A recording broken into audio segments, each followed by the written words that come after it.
Hello and welcome everybody to our brand new podcast called the Chajang Chajang. podcast. Wait, is it our slogan right now? Like just I'm Chajang not and sure. It's cringy, but we'll go with it for now. I mean it's a good one, it's a good way to start off our show and stuff like that. I suppose so. Chajang. Yes. Chajang, yeah. Okay, so here at the Chajang podcast, we share our own stories about life in general and to be more specific, life in Korea under the perspectives of foreigners living here for a long time now. So I'm your host Z, or you know, my Korean name is Jang. If anybody wants to call me like that, but you guys can just call me Z. And with me, I'm your host for you today. And with me today, I have a man, the legend with so many fucking identities. Is he fucking European? Is he African? Is he American? Is he Asian? We will never know. And his name is ChaCha. Yep. So hey everyone, I'm Chamen, but I go by ChaCha in Korea for the how easy it is to say. And again, do not want to sound like a superhero, Chamen. Yeah. But yeah, so ChaCha it is for now. Yeah. Yeah. So ChaCha, can you give like the viewers watching a little bit of an introduction about yourself? Well, sure. So I was born in Angola, Africa, and I was born and raised there until I was 15. Yeah. And then I moved to South Africa, where I lived for 2 years. And then I moved to Namibia for 1 year, and then back to South Africa for another 3, 4 years. And now it's my third year in Korea now. Yeah. So yeah, it's a lot of moving around. But that's a funny thing, right? Because like you come from Africa, so when people first heard of Angola, they're like, "Oh yeah, you must be, a person of color." Yeah, exactly. Like this But- is a question I get a lot. Like, Africa, but you're not black though. And I'm always like, yeah, you could say that. So there's not only black people in Africa. There's a lot of races in Africa. People, come on. Okay. So yeah. Oh, sorry about that. So yeah, like I said, at the Chajang podcast, Yeah. we deliver stories about our life in Korea as foreigners, or to be more like specific, life in Korea as students. Because like, both me and Chacha have been, like actively going to school in Korea Yeah. for like years now. And yeah, we want to kind of like share our own experience because like right now Korea is like a really trending country, you could say. Yeah, that's true. That's Pe- true. people like come and go to Korea every now and then, and like you see like foreigners everywhere on the streets, and there are a lot of people, like a lot of my friends who like to go to who want to go to Korea and start studying here for 4 years. So I figure like it would be nice if we start like a podcast on our own, like sharing our experiences and stuff like that, and also share like funny stories and things about Korea that you may never know if you just watch like Korean dramas or listen to K-pop and stuff like that. Yeah, it's always a completely different idea from what people have before they come. But yeah, again, quick disclaimer for people who are interested in coming. This is our own experiences, Yeah. so do not take this for granted. It's like if you do decide to come, you're gonna have your own experiences, and they're gonna be different, definitely. So this is just seeing a little bit from our own eyes how we started our experience here. Yeah. Yeah. Okay, so with that said, let's move on to today's topics, which is how did it all start? Or how I like to call it, like baby steps towards life in Korea. Baby steps. Yeah, baby steps. Like why? Just like why? Just why did we come here? Why did we choose Korea? Like what motivated us to go to Korea, and what life was like when we first came to Korea. Yeah, sure. That's a nice way to start actually. First Yeah. podcast and we go with baby steps. Okay. Exactly. So yeah. So here's my first question for you. What motivated you to come to Korea? Like what are the reasons behind your decision to like leave behind your entire family and friends and like relationships, just like cut all ties and come to a whole different country, like half the globe away, Yeah. and start a brand new life. It's easier for me, right? Because like, I mean, you guys can clearly see it. I'm fucking Asian. That's like like that's a given when you look at my face. So in a sense, I'm more, I'm more used to, I'm more experienced with the Asian culture because I'm Asian myself. So I didn't have that much of a hard time like blending in with the people here, or just understand the culture in general.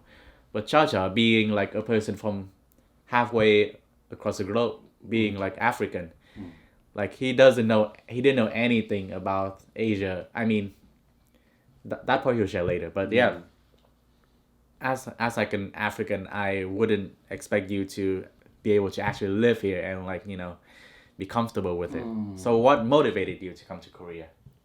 Well, if we have to go to the beginning of how it all started, I would have to say it started pretty early, and people who know me will know this. But ever since a young age, I was always very influenced by Japanese culture. So being from animation or So you're saying you're fucking weeb, huh? I guess we could go with that, yes. I see you're a man of culture as well. I am a man of culture, yes. Hashtag no judgment, people. No shame. No shame at all.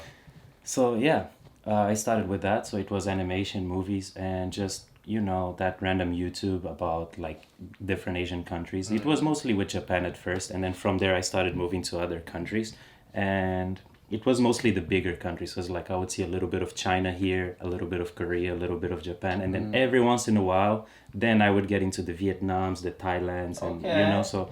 So you do care about like Southeast Asia too. I do give it some love as well. I never considered living there, to be fair, but I do know a little bit of how things work.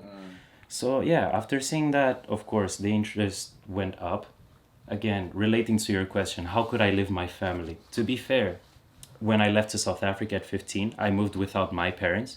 So I was living with my cousins, and like at some point I moved in with friends, and then my older brother came as well. So it was just the two of us.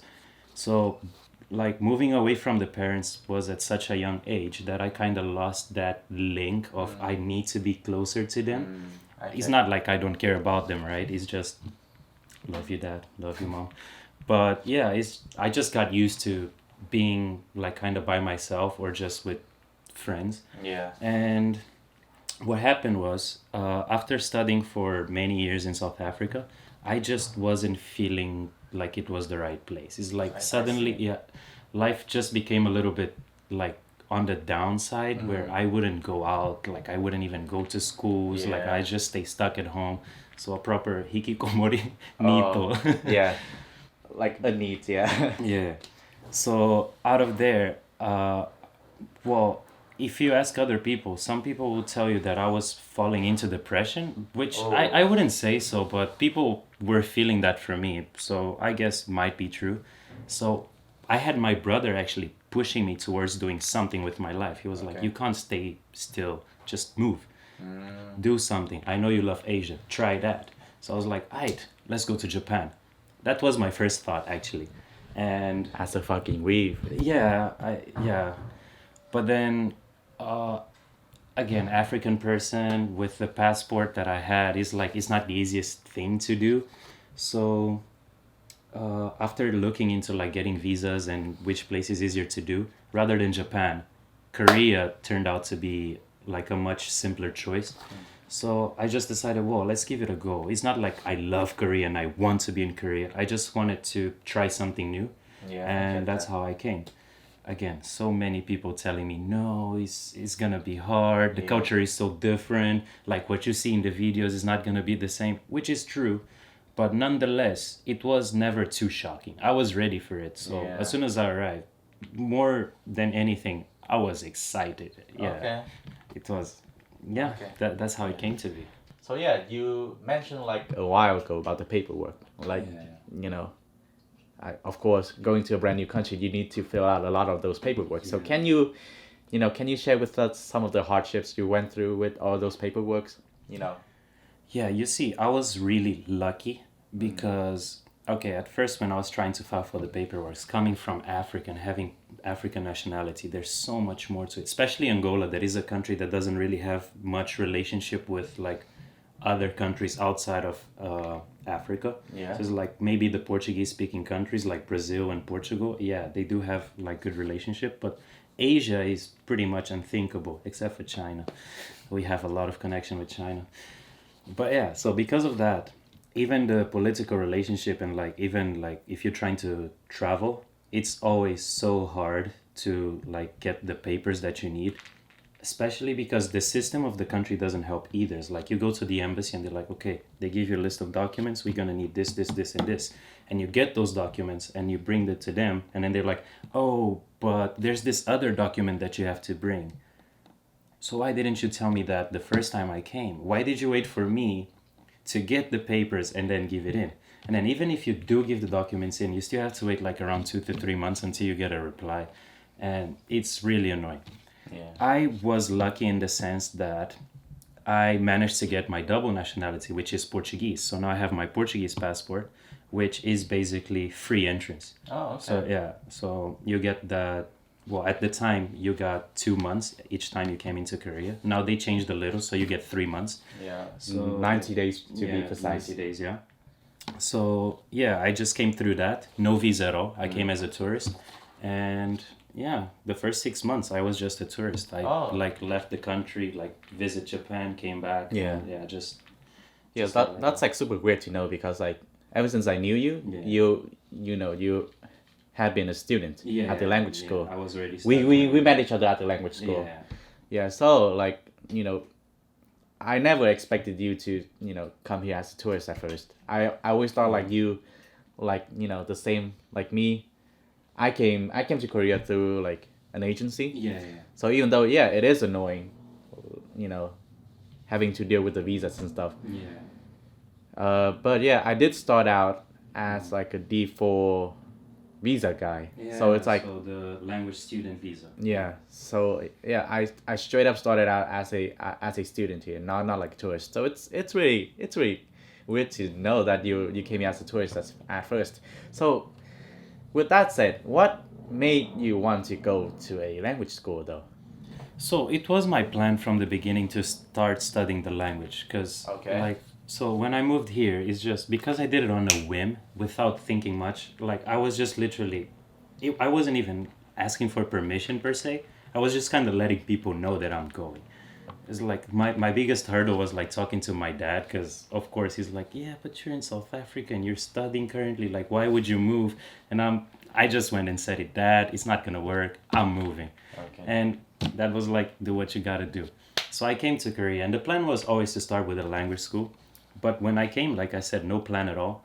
Yeah. So Exactly, right? Because like you came as a tourist. Yeah, So exactly. it's like there's no way that you're gonna be able to study language in Korea. That's why I'm like, whoa. yeah, so at first I How did just you manage finished that? And after like just playing around for like 1-2 months, You mean like clubbing, well, I didn't club much. Like for the first month, I did like party a little. Yeah. But yeah, we'll get to the reason why I didn't Yeah. club afterwards. But yeah, so after playing around for like 2 months, I left to Japan, and then when I came back, like after being there for 1 week, I came back, and that's when I started like actively searching. Okay, let's go for this language school. Let's search a good language school, and then I came across our language school, Conde. We are no. We're not gonna review that.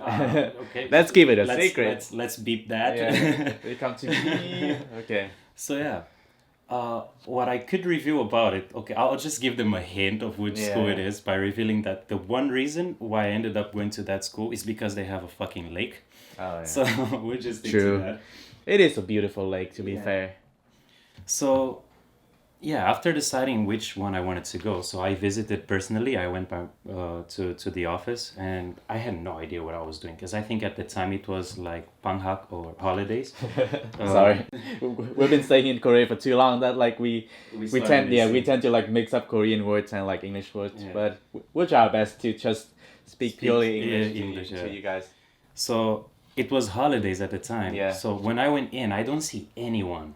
And then at the office, there's like 2 people. And then I just walk in really shyly. It's like, I want to study here because I can't speak Korean, right? And I don't know if they speak English. Like at all, Like, I couldn't speak. bro. at How all. did you even manage your party around if you didn't know any Korean at the time? Bruh, you don't need to know the language to party around. Body language, come Sure. on.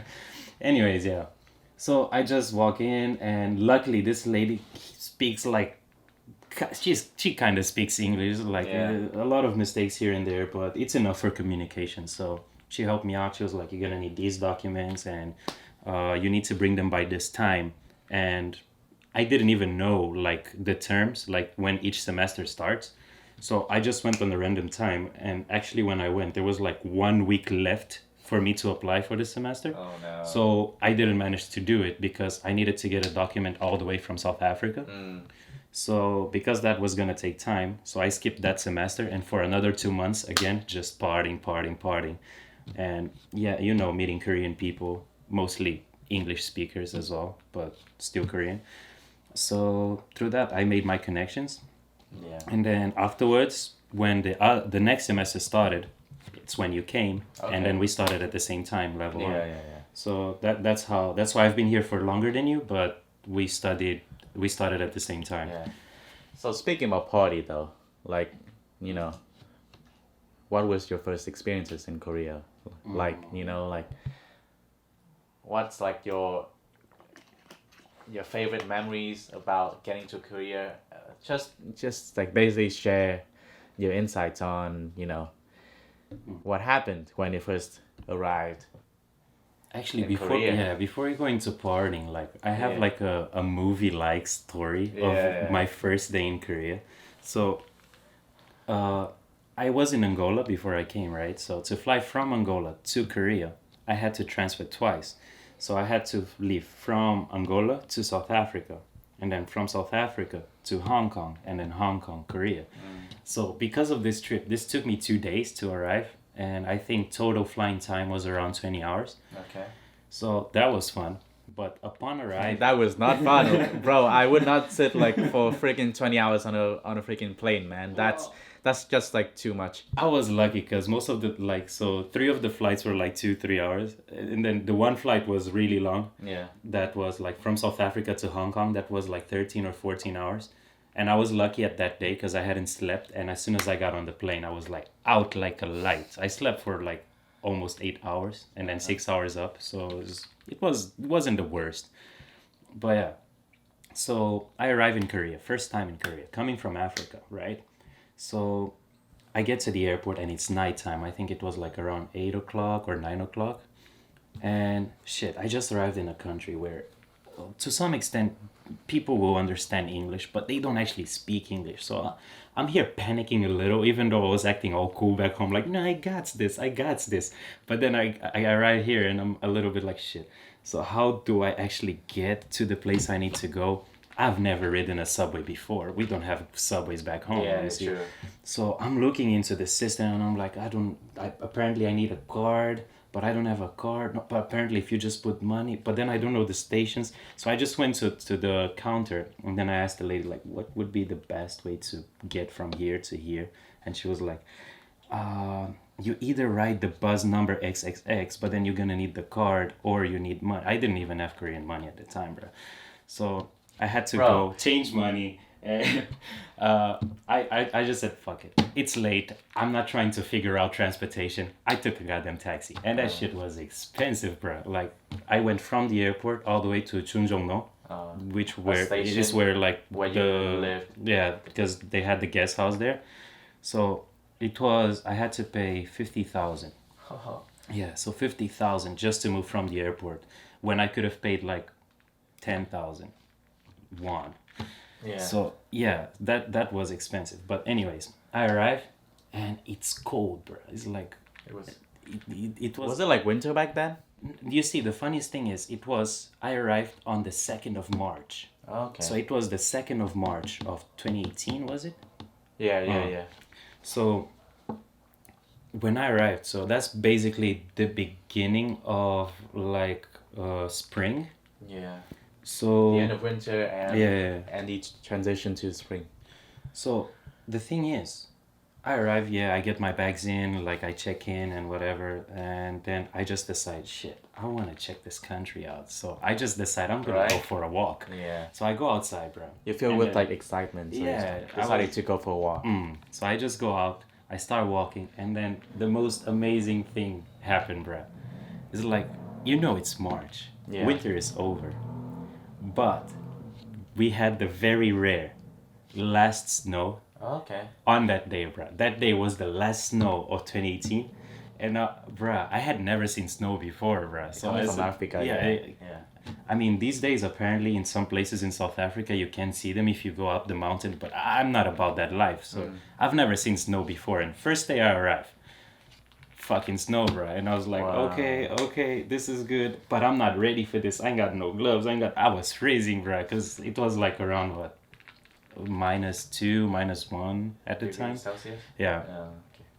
So, I mean, being spring, that's quite cold. It does get colder here, but wow, it was just a beautiful experience. I go back to the guest house at some point, and so I go to the smoking room, right? Because at the time I was vaping. So I get to the smoking room, and there's this French guy. I mean, I didn't know he was French. There's this Korean guy, bro, and he's just there. Korean guy. Yeah, he's just chilling there, smoking as well. So he looked Asian? Yeah, he's Asian. He was born in Korea. That's the okay. thing. So I arrive, and I'm just vaping. And then he starts a conversation in English, and I'm like, okay, this Korean guy speaks English, but then his accent sounds very French for some reason. Like, what is your name? So it's like, yeah. So I'm Chamen. Oh, Chamen. You can call me ChaCha, I guess. So it's like, okay. And from there he was like, you ever try soju? I'm like, soju? I've heard of it, but I've never tried. It's like, you never try soju. You wait here. And then he leaves and he goes to the convenience store, right? He comes back with like a bottle of soju, but it was the one with flavor, right? I think it was blueberry or some shit. Yeah. So it was the blueberry flavored one. And he just pours me a glass. I haven't drank for a year now, right? At this point, I stopped drinking, and this guy just offers me, and I'm like, it's my first impression. He's the first person I'm talking to. I do not want to deny this. Let's just make this a social event. And then I try the fucking soju, and my 1 year of not drinking ended that night. I became a fucking drunkard after that. From that point onwards, things became fuzzy. Yeah. Well, anyways, it was really fun. So having conversation, then the guy let me know. I was like, oh, I'm French. Oh, so you're French, huh? So what? So but basically, I did to him what he did to me. Because when I told him I'm from Africa, he's like, but you're not black. And then same thing. It's like, I'm French. Oh, but you're Asian though. It's like, you know. Yeah. And then he was like, nah, he was born in Korea, but he lost his parents at a very young age. And Oh yeah. he was adopted. Yeah, he's one of those. Yeah. So yeah, I don't even know why I'm getting into his stories. Anyways, yeah. Okay. So like, you still keep contact with him? Yeah, Stay in contact with him? He stayed here for like a year and a half after I arrived, and he left. It's been almost a year now. Okay. But yeah, every couple months I get that message from him. It's like, yeah, I miss you. How you doing? Yeah, You have to come to France. If you come, you know I got you. I'm like, I. And he's much older than me actually. Yeah. He's 39 now, 40. He's a proper ajoshi. Middle-aged man. Yeah. that, like, that's how you say middle-aged man in Korea. Yeah, like ajoshi, but since it's like a lot more convenient to just say the Korean word, so we always end up saying the Korean word instead of the English word. Yeah. Because even in Portuguese, we would call it like uncle, like even if he's not your family, because he's like a little older than you, we just call it uncle. So, but yeah. So yeah, like on that note, let's get a quick break. We need a water break. We are like thirsty as fuck right now. So see you guys in 5 seconds. 1, 2, 3. Cha-cha. Wait. Okay. Cut. Hello guys, and welcome back to our brand new podcast of Chajang, where we talk about life in Korea. Okay, so like 5 minutes ago, or Seconds.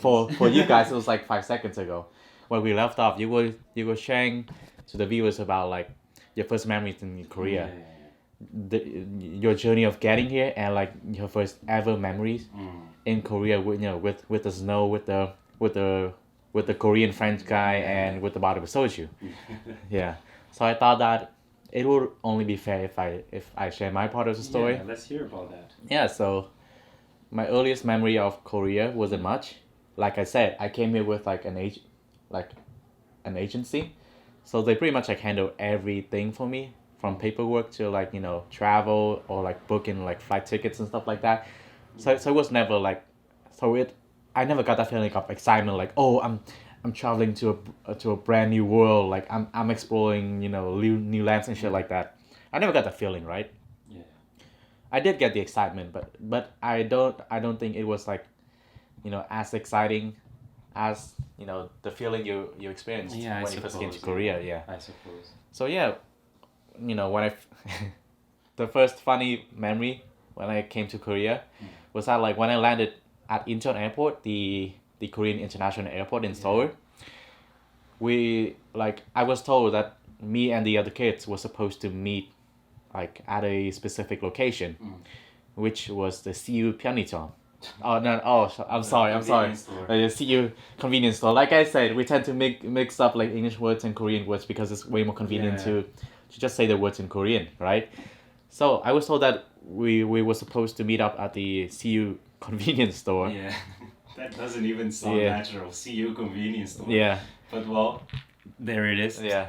But like, the funny thing is, when like, at first when I read the message, I didn't think much about it, right? Yeah. But when I actually got there, I actually got to the E area. Yeah. Like there was So, like a big, You have the like the A B C. yeah, the A, B, areas, C, yeah. D regions that Mhm.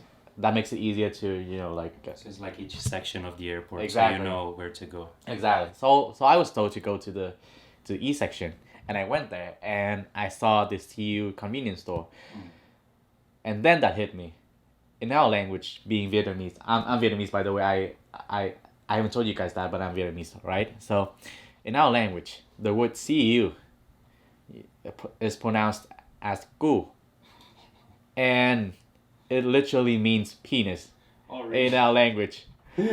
So here I was. You know the interesting thing? In Portuguese, CU is read as cu, and it means asshole. Oh my god.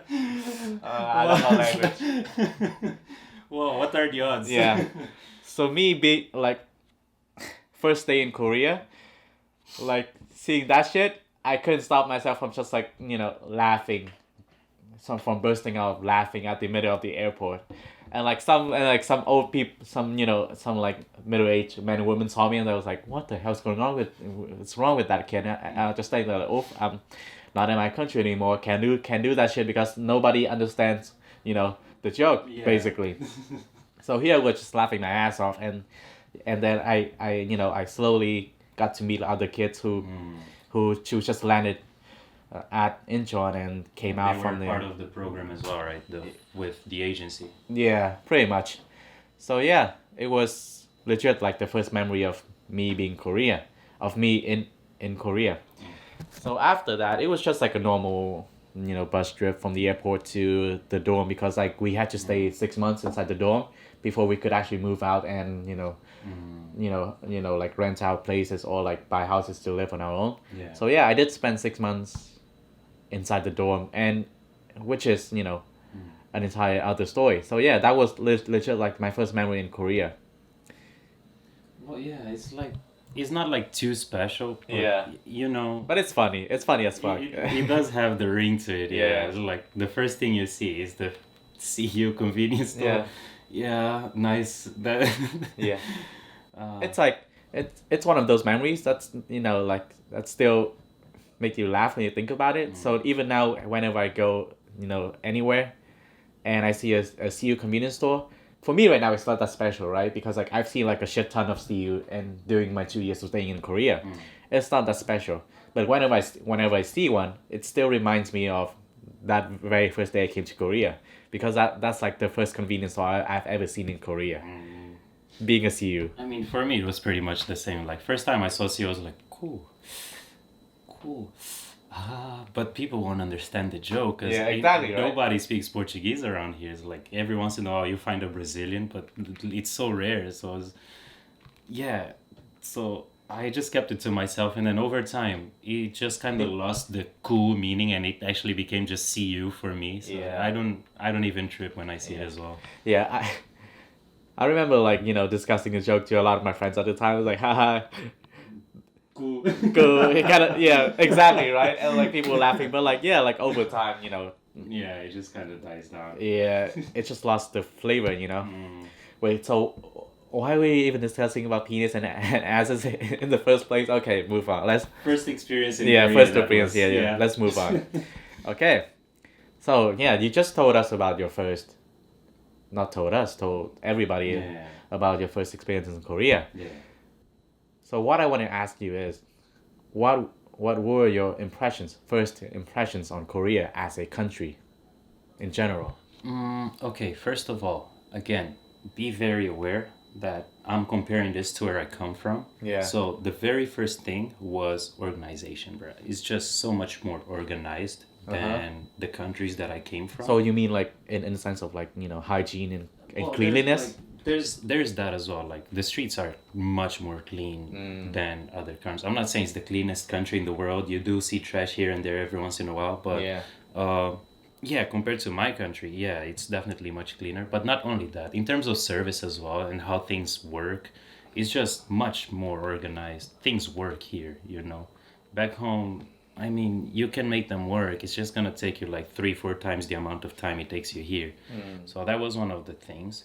And the other thing was, even though as soon as I arrived, I felt like it was like a very judgmental country in terms of appearance as well. Exactly. Because so now these days I started shaving like a little bit more often these days. But before I came, this is not a thing everyone does back home. It's like some people shave, some people don't. But here is they just have this standard where if you don't shave, you're kind of like dirty. You look like a beggar, Kinda, basically. yeah, basically. It's I mean, then again, it's like not everybody has the same mindset, you know. It's just like it's not every single person. it's just but typical. yeah. It's just typical in Korea There's and that as well. and in Asia in general. Like from where I came from, it's also the same thing. So that's why like even those like my Western friends like ChaCha here and my other friends, like they look at my face, right? I'm having beard right now, and they say, "Oh, okay, it's cool. You can keep up with that beard." Like when I talk to my friends that that come from Asia, and especially like friends in my country, they're like, "Oh, go shave that shit. You look like a piece of shit." They say that. It kind of hurt my feelings, but yeah. Yeah, it's a little bit more accepting towards me in the Yeah. sense that like I'm Western, right? So I have the Western look. So people accept it a little bit more with me.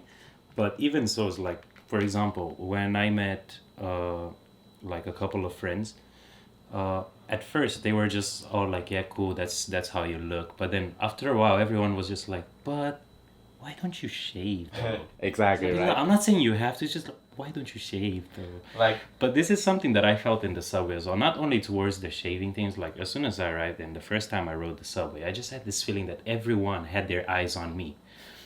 Because like I looked around, maybe I was being paranoid because once I got used to living in Korea, then that doesn't really happen as often. Every once in a while, you still get that ajuma, that old lady like looking at you, but these days, like I just ride the subway and no one cares about me. So I don't know if it's related to the vibe. Like sometimes when you walk into a place and it's new, you have that vibe. I've never been here before, or like I'm scared or I'm intimidated type of vibe. So people look at you, and once you get used to it, that vibe is gone. So you're just like much more natural, and you just walk in and people don't care. yeah. That might have been it, but I had this feeling in the beginning that people just kept looking at me, which isn't true. It probably wasn't true, I guess. I mean, I'm not the first Western around, Yeah.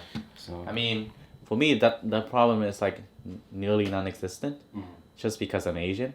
So like even though I don't look Korean at all, right? Like you can look at my face and see I don't look Korean, but rather a lot of people tell me, like a lot of Korean people as well as like my international friends tell me that I look more towards like the Chinese and like some people even say that I look Japanese, which I don't care. Like I really don't think I look Japanese at all. maybe But some from Okinawa. but like some people do say that I look Chinese, and most of the time I get like comments saying that I come from Southeast Asia, which is like 100% true. So like yeah, anyway, I never got that problem where I walk where I go somewhere and like people just kind of like stared at me. I think that problem only exists if you're a Westerner, like I suppose that could be it. yeah. So then I have people. So there's always good sides and bad sides to everything, right? So like the bad side is like you're kind of feeling judged and Yeah. stuff, but at the same time, like once you're trying to meet people, sometimes it does help. It helps a lot. It helps a lot. Especially if it's in the sense of like partying or drinking or Yeah. going out, then it definitely helps because you just have that random person. who's just interested in like Western, and then they'll come to you and they'll try to practice their English. Either that or they already speak good English, so they come to you. So they're always like, oh, where you come from? And you're like, oh yeah, I'm from Angola. And they're like, Africa. You are lying. Tell me the truth. That's the truth. So, and then the conversation starts. It's always a good opener, me Yeah. being from where I'm from, because Yeah. people never believe me, and then it's always, we always go on talking because of that.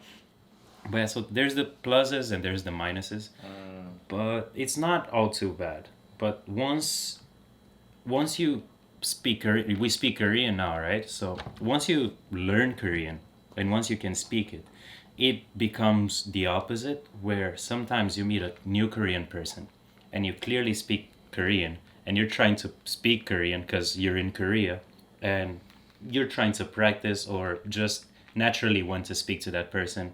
And then even though you speak Korean and you started the conversation in Korean, that person will reply to you in English. Yeah.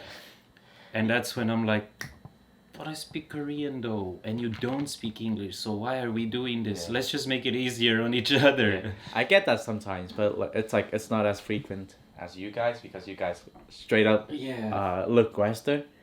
For me, it's always like because like okay, let's because like you know Korean people they want to practice English, their Yeah. English too, so they feel like they want to speak you know English to you guys. But like when Korean people meet me, they don't think that I can speak English. I mean that's a pretty good assumption. Like that's like normal, right?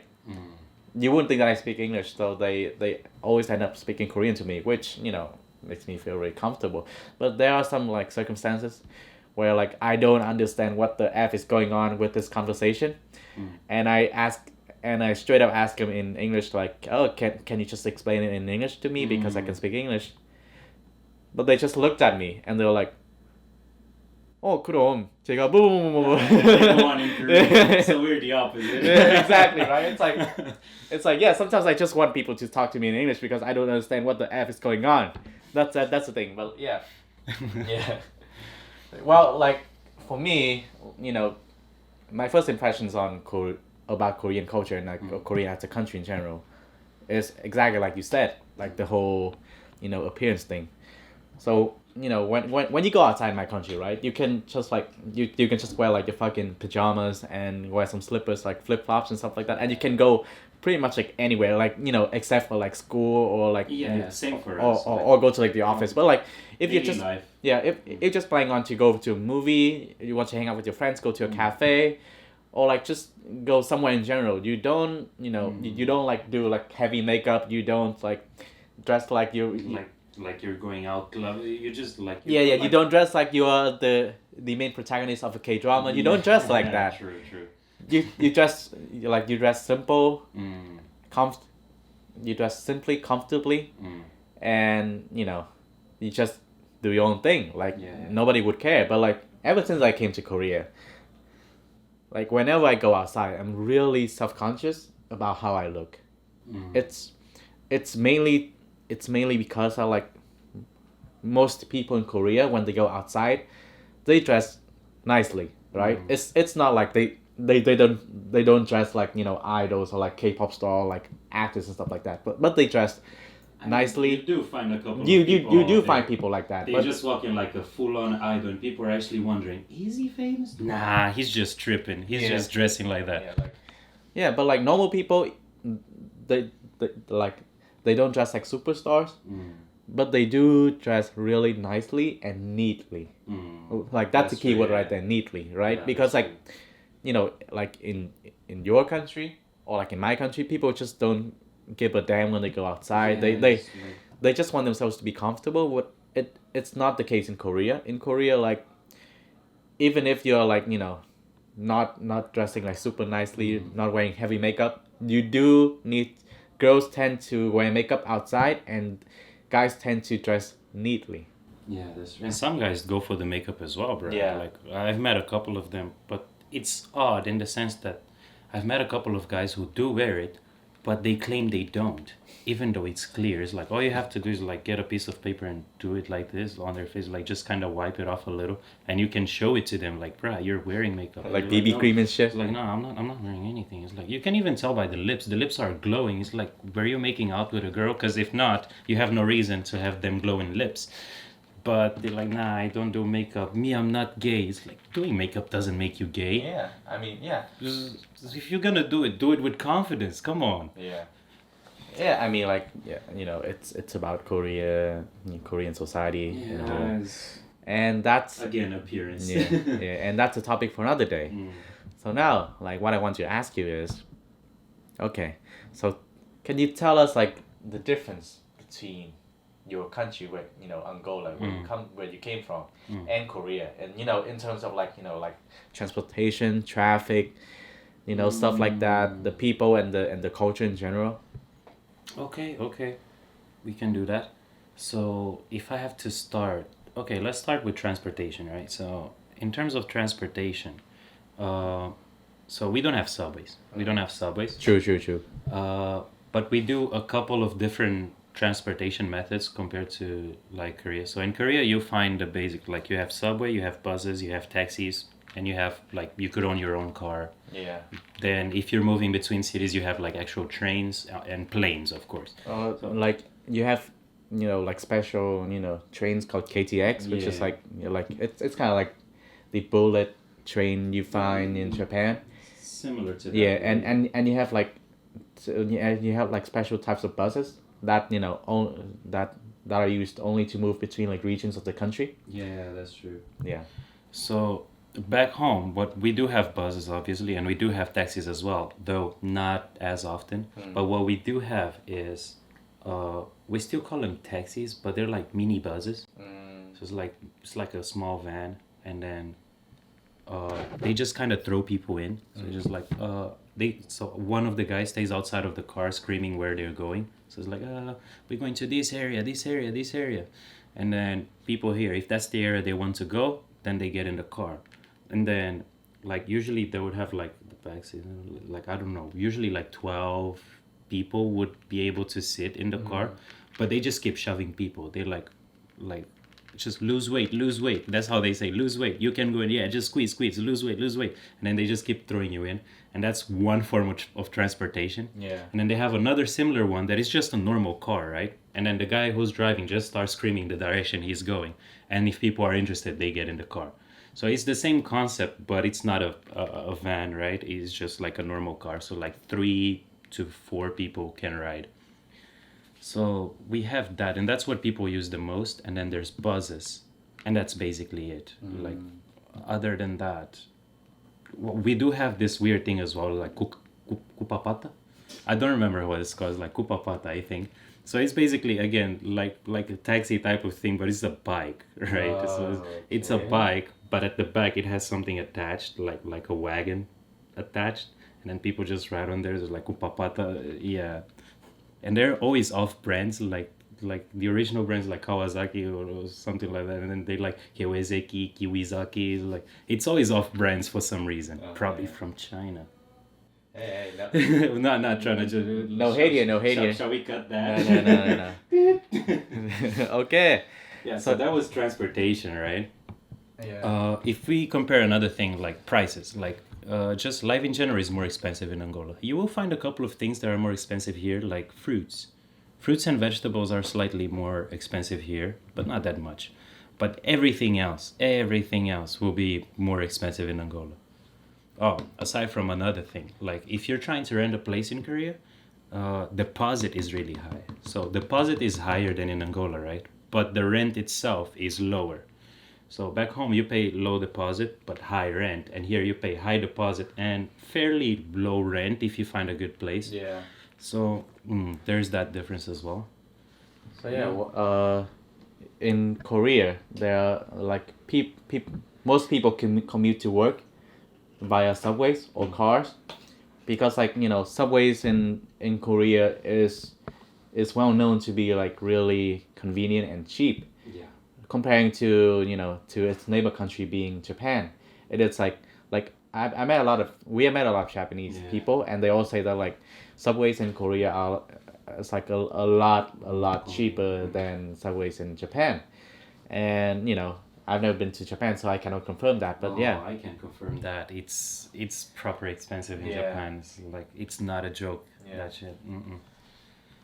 so yeah, in Korea they have subways, and then you have buses in so let's so buses and subways, they use the same type of they have this thing called like um 교통카드, or like uh transportation card.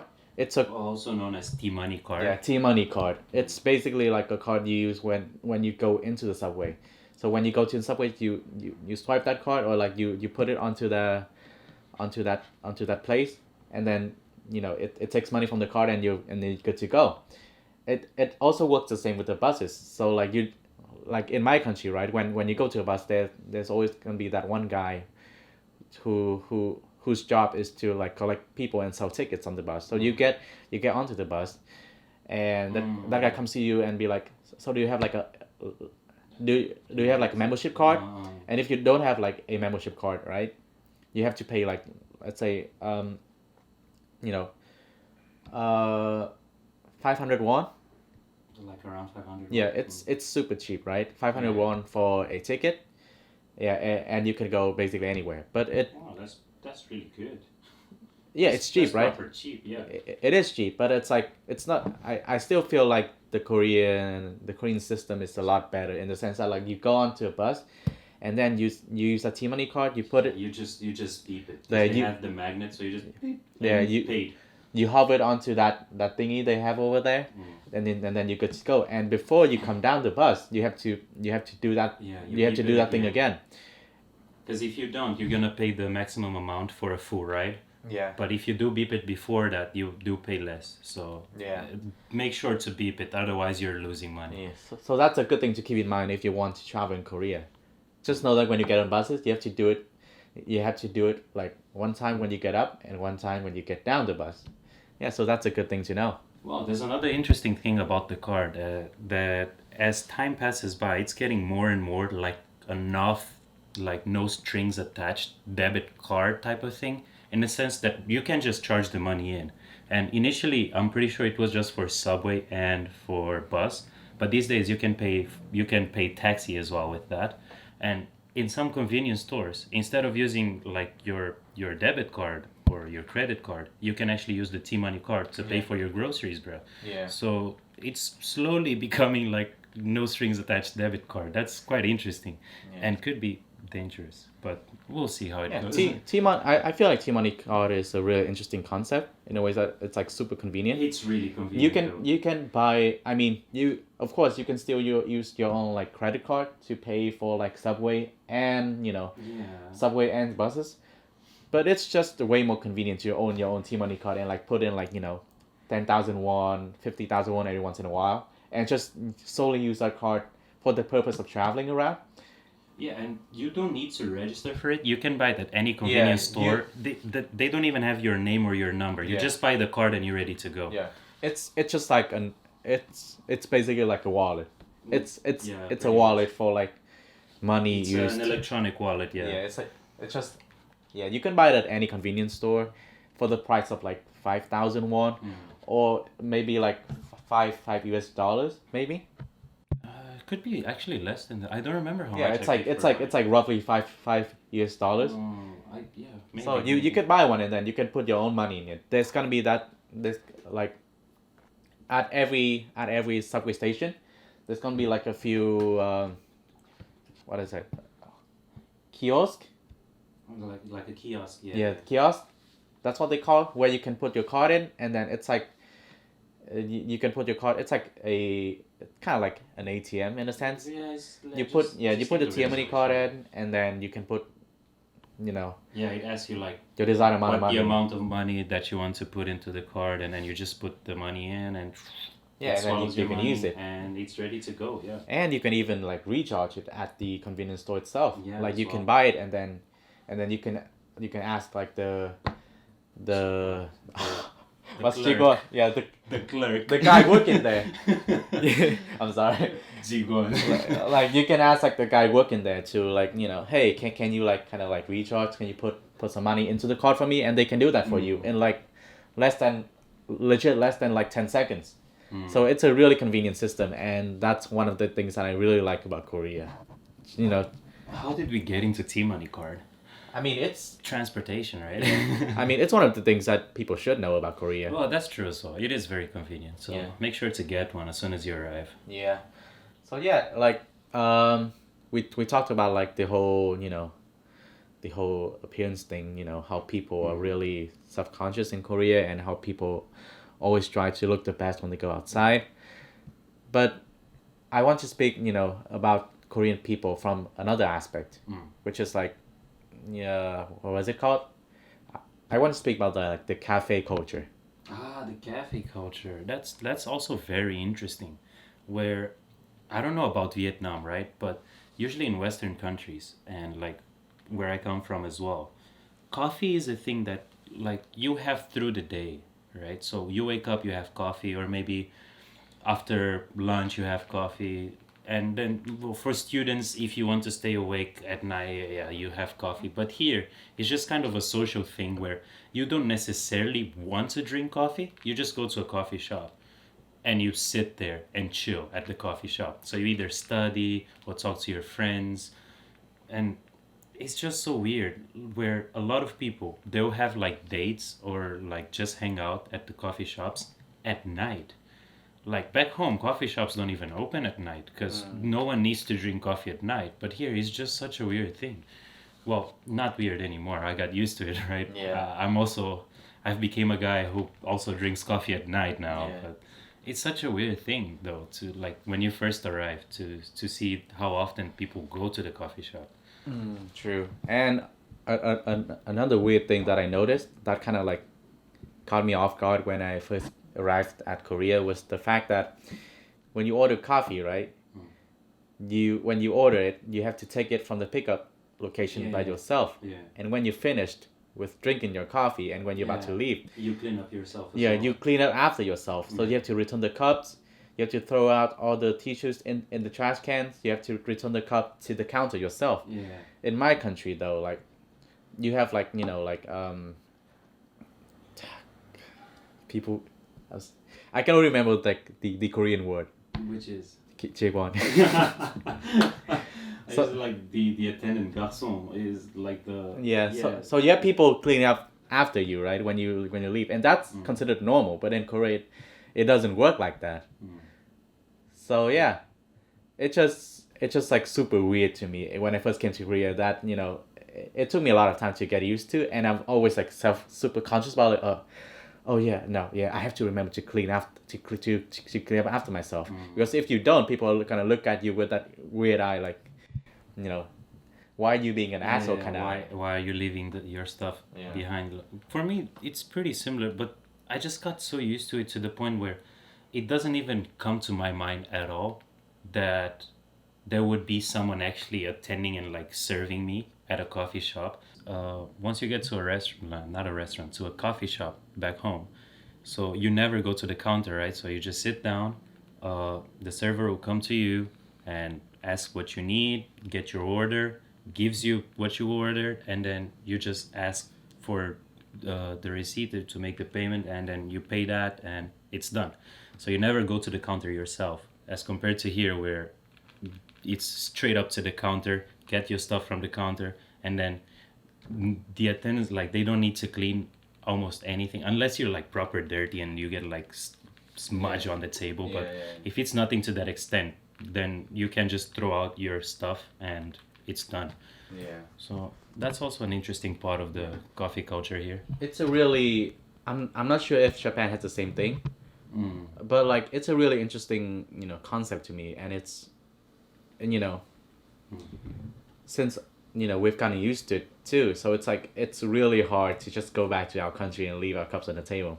I remember like last year when I got back to my country to like visit my friends, we went to cafe together, and like as you know, like when we were about to leave, I stood up, they stood up, and then like contrary to them, I didn't put the cup on the table. I picked the cup with me, and and it's like because like I didn't see anybody take their cup with them. So I took like all four cups by myself. I'm like, oh, okay, let's go and stuff like that. And they just looked at me like, what the hell are you doing? And it was like, trying to steal cups. yeah. I was like, they looked at me with such a weird eye and asking me what I wanted to do, and I was like, I'm just giving back the cups. yeah.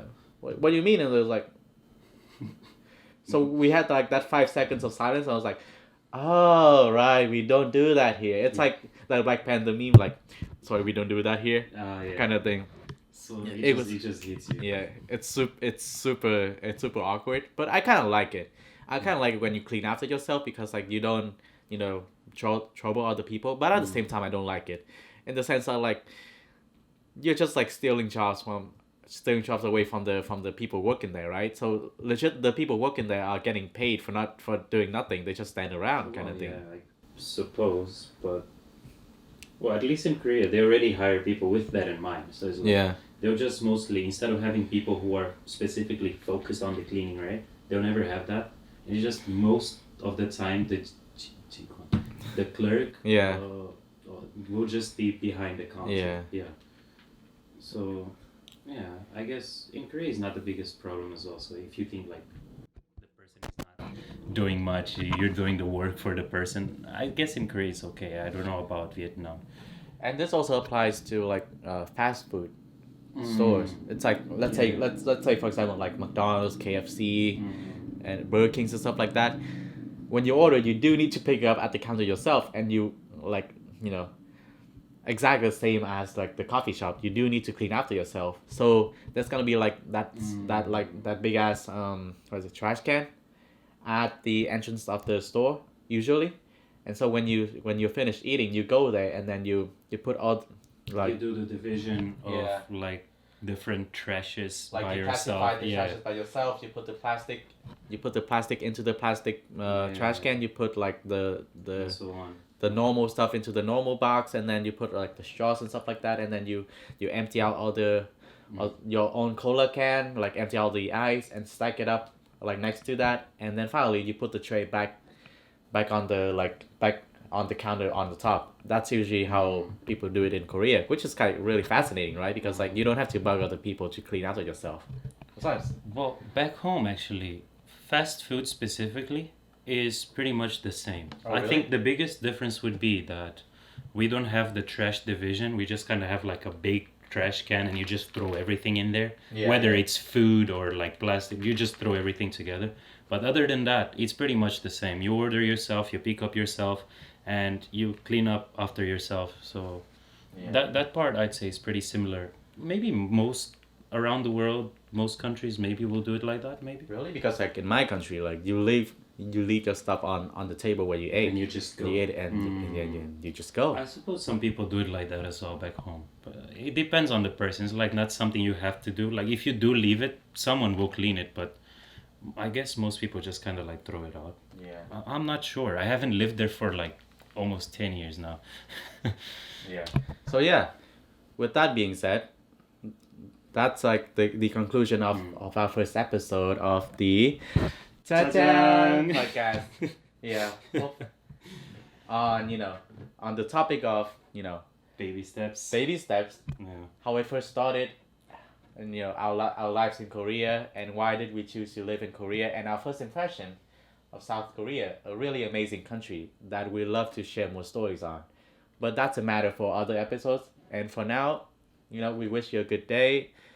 Be healthy, stay strong and stuff like that. We're all trying to work our ways through this huge ass pandemic. It has posed like such a big obstructions to our life. Yeah. But And don't give up, people. Do you. yeah, Do you. Keep doing you. Yeah, Even if you're exactly. stuck at home. yeah. So yeah, having lived here for 2 years, we have quite like a good amount of stories Yeah. to share. I have a few stories So here and there. yeah, be sure to stay tuned for the next episode. If you like this podcast, even though it's kind of awkward and like low budget, it's like this is our first time doing a podcast ever. Yeah. Well, yeah, if you like it and you want to support us, please make sure to like subscribe and hit the like button. The usual YouTuber stuff, and also if you're being, if you're feeling more generous, maybe hit the bell notification button. That will help us a lot. I don't know how that will help us a lot because I'm not that experienced with YouTube yet, but it would help us somehow. Yeah, just do the usual thing when you support someone on YouTube. Just do that. Just do that. Yeah, we have a lot of stories to tell you guys in like the later episodes. So be sure to stay tuned to that. And we'll see you next time. And one more time. 1, 2, 3. Chajang! Still so cringy. Oh, that's it. Oh, good job.